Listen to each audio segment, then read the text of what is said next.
Welcome back to my channel. പിന്നെ നമ്മൾ ഉണ്ടാക്കാൻ പോകുന്നത് നല്ല നാടൻ സിലോപ്പി പൊള്ളിച്ചതാണ്. അപ്പോൾ അതിനാവശ്യമായ സാധനങ്ങളൊക്കെ നോക്കാം. ആദ്യം നമുക്ക് മീൻ മസാല കൂട്ടി വയ്ക്കാം. അപ്പോൾ അതിലേക്ക് ഒരു ചട്ടിയിലോട്ട് കുരുമുളക് പൊടി, മഞ്ഞൾപ്പൊടി, പെരുംജീരകപ്പൊടി, കുരുമുളക് പൊടി, ജിഞ്ചർ ഗാർലിക് പേസ്റ്റ്, പിന്നെ കുറച്ച് ഉപ്പ്, ആവശ്യത്തിന് ഉപ്പും വിനീഗറും ഓയിലും വട ചേർത്ത് നല്ലോണം മിക്സ് ആക്കി എടുക്കാം. എന്നിട്ട് നമ്മൾ നല്ല കൈകി വൃത്തിയാക്കി വെച്ച മീൻ, സിലോപ്പി മീനെടുത്ത് അത് 4 ഭാഗം എല്ലാം ഉള്ളിലോട്ട് അകത്തൊക്കെ വിധം നല്ലോണം അതിനെ തേച്ച് പിടിപ്പിക്കാം.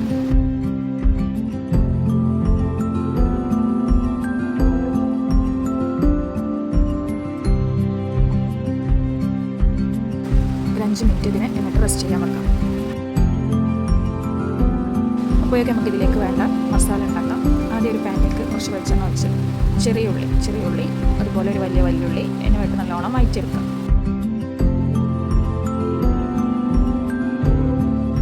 അതിന് ശേഷം ഒരു വലിയ തക്കാളി അരിഞ്ഞ് ചേർത്ത് കൊടുക്കുക. അതുപോലെ കറിവേപ്പില, ഒരു പച്ചമുളക് ഇട്ട് നല്ലോണം ഇഞ്ചി വെളുത്തുള്ളി പേസ്റ്റും പാടെ ചേർത്ത് നല്ലോണം ഇളക്കിയെടുക്കുക.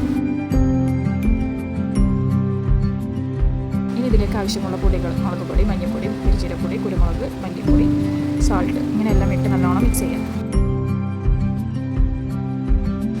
ഒരു മുറി തേങ്ങയുടെ തേങ്ങാപ്പാൽ എടുത്ത് ഇതിലേക്ക് ഒഴിച്ചു കൊടുക്കും. നല്ലോണം വെന്തതിന് ശേഷം ഇതൊന്ന് തിളച്ച് കുറുകി വരുമ്പോൾ ഇതൊന്ന് മാറ്റി വെക്കാം.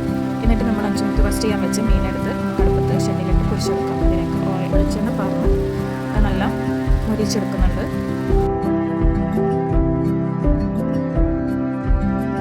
കുറവ് മറിച്ചൊക്കെ തിരിച്ചൊക്കെ ഇട്ട് നമ്മൾ പൊരിച്ചെടുക്കുന്നുണ്ട്. അതിനുശേഷം നമുക്ക് വായനയില കെട്ടിയിട്ട് വറ്റിയെടുക്കാം. അതിന് മുകളിൽ കുറച്ച് കറിവേപ്പിലയിട്ട് നമ്മൾ ഉണ്ടാക്കി വെച്ച തേങ്ങാപ്പാലൊക്കെ പറഞ്ഞ് ഉണ്ടാക്കി വെച്ച മസാല കുറച്ച് അടിഭാഗത്ത് കുറച്ച് വെച്ചെടുക്കും. അതുപോലെ കുറച്ച് മസാല വെച്ചെടുക്കാം. എന്നിട്ട് അതിൻ്റെ മേലെ നമ്മൾ പൊരിച്ച മീൻ, സിലോപ്പി മീൻ പൊരിച്ചത് അത് അതിൻ്റെ മേലെ വെച്ചെടുക്കാം. വീണ്ടും അതിൻ്റെ മേലെ നമ്മൾ നേരത്തെ തയ്യാറാക്കിയ മസാല വെച്ച് ഇതുപോലെ റാപ്പ് ചെയ്യും. വായിൽ അതുപോലെ നല്ല മടക്കിയെടുത്ത് അടുപ്പിലോട്ട് വെച്ച് നമ്മൾ പൊരിച്ചെടുക്കാം.